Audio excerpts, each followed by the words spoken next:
আমি আকিলপুরে রূপরতন, সৌভাগত চৌধুরী, ডক্টর মধুশ্রী ভদ্রের পাশাপাশি এই গ্রামের আর একজন লেখালেখি করছেন, তিনি রানা আচার্য।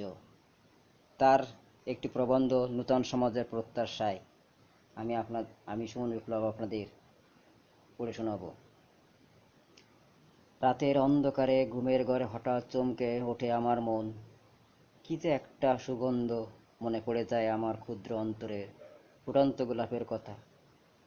সে গোলাপটিকে 1994 সালে ডিসেম্বর মাসে মোহাম্মদ আনফর আলীর ছেলের সাথে হজরত শাহজালালের মাজার থেকে আকিলপুর নিয়ে আসেন।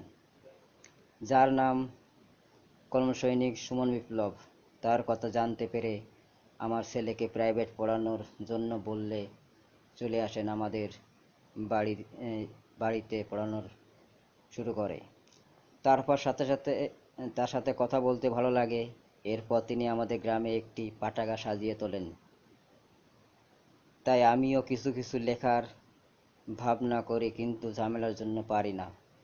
1412 বাংলার শেষ দিনে সকালবেলা সুমন বিপ্লব বললেন, দাদা, আমার পাঠাগারে আজকে বছরের শেষ দিনের অনুষ্ঠান, আপনাকেও থাকতে হবে। তো অপেক্ষা রইলাম। বেলা 2টার দিকে পাঠাগারে যাই।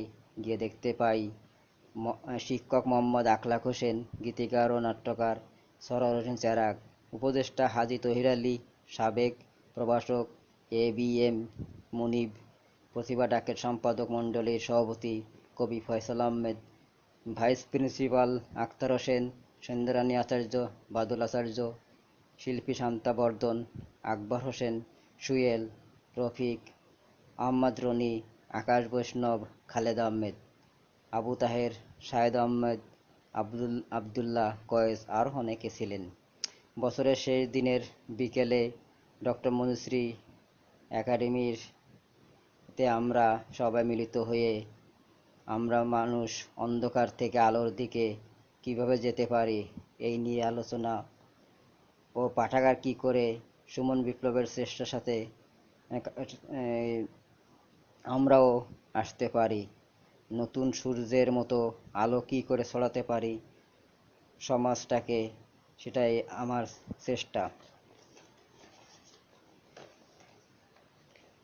পরিশেষে ডক্টর রূপরতন চৌধুরীর কে জানাই মনসুর একাডেমি থেকে ধন্যবাদ। কারণ তিনি ধূমপানের বিরুদ্ধে আন্দোলন করে যাচ্ছেন সারা বিশ্বে। আকিলপুর গ্রামের মানুষ আমরা সবাই আনন্দে আত্মহারা, এবং তিনি যেন আরও এগিয়ে যান, আমরা তার কাছ থেকে সে আশা করি। আমার লেখাটি এখানে শেষ করলাম। ধন্যবাদ।